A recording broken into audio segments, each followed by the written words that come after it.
So because they stopped scrimming, their drafts were so like behind on the updated meta. Now on a real note, chat, Philippines being grouped. Aurora PH.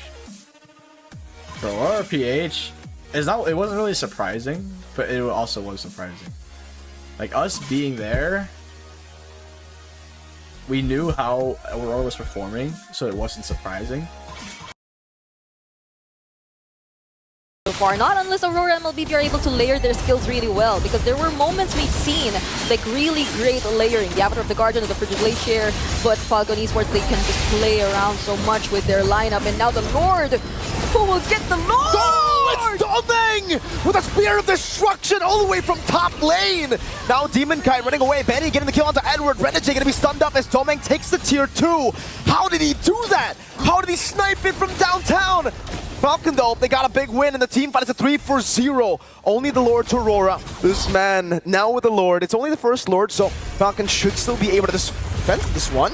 Cadets can be taunted up, the combo there as well. They're not going to commit fully onto that. The Holy Defense will be procced as well. And it will be Edward taken low. Great spatial migration onto BX7. The Spear of Destruction to the backline as BX7 goes in with the Crimson Beacon. And Royal Milk baits out the Frigid Glacier. No more fights. Esports are coming from, but they're gradually making their way to the Lord pit. Who will be able to get this time? Spatial migration already used up earlier. Revival as well. SOD did not connect now. BX7 gets the kill in the backline. Kid X is zoning them away. Dax wins the retry battle. Benny's going crazy. Doming able to escape. Benny frozen. But that's just Benny ice cold on the Bruno. Like an ideal situation if you were Aurora MLBB, if you're left to defend with literally no inhibitor turrets left in your base. But how could they gain access towards the Lord? How will they engage this? There's always back by a Doming! Oh! BX7 gets the Sky Piercer! The execute comes down! That might be the way for the end angle. Dex got the Lord earlier. Edward jumps in to peel for Yue, but BX7 gets another. And now it's Royal Milk who wants to push forward. Aurora, 2 members left standing. It's the Smiling Demon and renejay. Falcon eSports don't care. They want to go straight for it. It's another Sky Piercer stack for renejay. BX7 got the monster kill, and the day of upset continues. Ideally, at this point, you don't want to go for those clashes because, again, there's just a lot of kit coming in from NIP Flash. They have the Glorious Pathway, Real World Manipulation. JPL has a conceal. Here comes the Glorious Pathway, but again, caught up by the Lantern Flare. A good kick from JPL, forcing out US Crimson Beacon. Here comes the AOG coming in from Edward, but they get renejay, Yue, Doming. 4 members of Aurora are gonna make it 5-0 wipeout for NIP Flash. Lane and eventually just cast the Spear of Destruction to be in the picture during a huge Lord fight, but here comes the conceal. Diablo commits a Glorious Pathway. They're going right after Edward. JPL onto the backline, wants to go for Doming. Real World Manipulation will be casted as well, but all of a sudden the Hitman is gone. JPL's immortality will be popped. That's a trade. Aurora is willing to take a roamer for a roamer. Slowly but surely delaying, extending this game. That's a whole lot of ultimates down though for NIP Flash.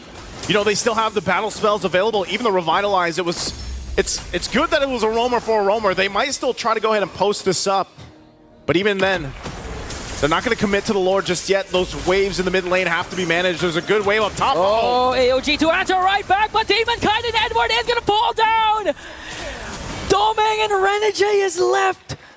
Beautifully executed by NIP Flash, starting things off by Hades, going in with electrifying beats, catching 2, and I think NIP Flash, they're not going to wait for the Lord anymore. They can actually get an inhibitor turret down bottom. Hades goes in once again, Spirit Destruction going to connect, Vanix going to bring down Doming!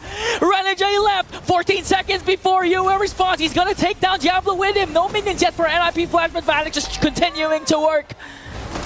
They still got a couple seconds here. They can clear the waves out. renejay's there. 4 seconds before you and Bennyqt. NIP Flash slams the Northern Lights down south of the Swiss bracket. Anywho, so something I did hear about was Aurora. Now their coach, I'm not sure if it's a Master of the Basics thing, their coach, but they also did this in M4. That with Aurora, towards when the tournament's about to start, they would stop scrimming teams that are hard teams, I guess, for strats to not leak, right? But the thing is with this year, Aurora is a team where half of them haven't been to the world stage at all, or not for a very long time.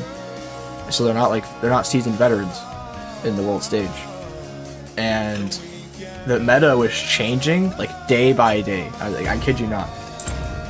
It was changing day by day prior to M6. So use the Glorious Pathway defensively, then you're kind of missing a big piece of utility for the fights. Again, a diversion going to be used. Whoa! To the fight! Glorious Pathway, and they're gonna catch someone off guard there, but a penalty's onto the backline for Edward. Just trying to delay the attack of TLID as they pick up a kill onto you and onto Edward, but Domin goes in. Bennyqt trying to chase for Aaron Cheeky. Renejay the hitman. Ajit can do double man knockup, but there's no follow-up from Aurora.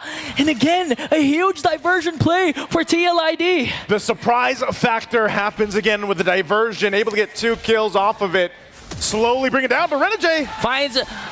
Okay, it didn't connect, so Fabian was able to evade that. I was waiting for that Renner, but unfortunately, he pulled the trigger, but it missed Naisu.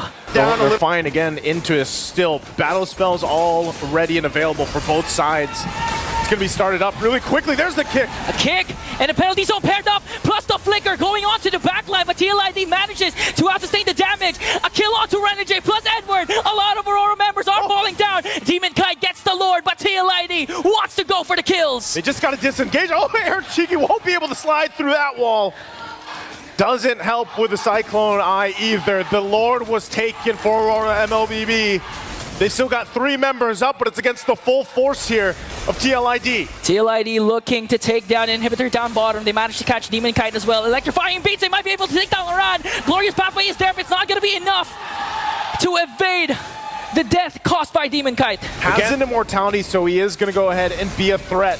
They can't just quickly get rid of him. Lord goes in for a little bit of a reset, not a full one. Still held here and half health. Renejay goes in. They might go for the diversion back top. Edward goes in with the penalty zone onto Aaron Cheeky, but Aaron Cheeky managing to out-sustain it. Oh. Fabian gets the Lord. A kick. Bennyqt going in for Fabian for the kill, but Aaron Cheeky picks up 1 as well as Doming trying to bring down 3. Here comes the wind of nature coming in from Aaron Cheeky, popping Doming to mortality and gets caught up by 2, and a shutdown for Aaron Cheeky.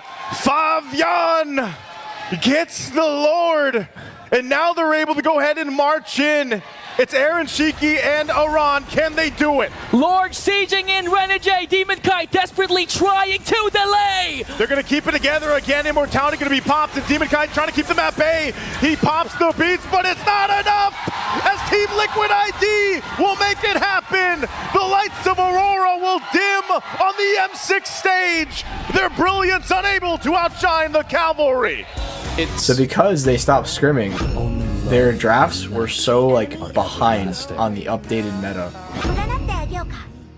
So by doing that, they fucked themselves over essentially, because they were trying to hide strats, but it didn't work out because the meta was still advancing throughout every day of M6. It didn't really feel like we got grouped, but it doesn't feel like groups last place groups, because we still won 2 games. Let's hear from the crowd. I'm not trying to undermine it. We still got groups, but it's not like we didn't put up a good fight, you know. Won a game off Onic, won a game off Falcon. Should have won both, but shit happens. It's very heavy for me to say, but folks, ladies and gentlemen, M6 is a new era for MLBB. Story changes. For the first time in the knockout stage, there will not be 2 PH teams. I mean, PH can still win, but of course, it's just 1 representative here. TLID survives another day. Honestly, I mean, and I love the way you put it, though. You know, it is a new day for M6. 6. It is game never over, and it shows that even if old champions don't return, even if new players are rising, there is always hungry new players ready to go. And I think TLID winning that match just shows that there is always fresh rookies ready to take the crown, look for the throne. And it is just huge. It's poetic in a sense. And Aurora, there's players that we've grown to know and love, and just the fact that they are here under this new name and they made it this far is huge. But today they had to give it up to the new kids on the block.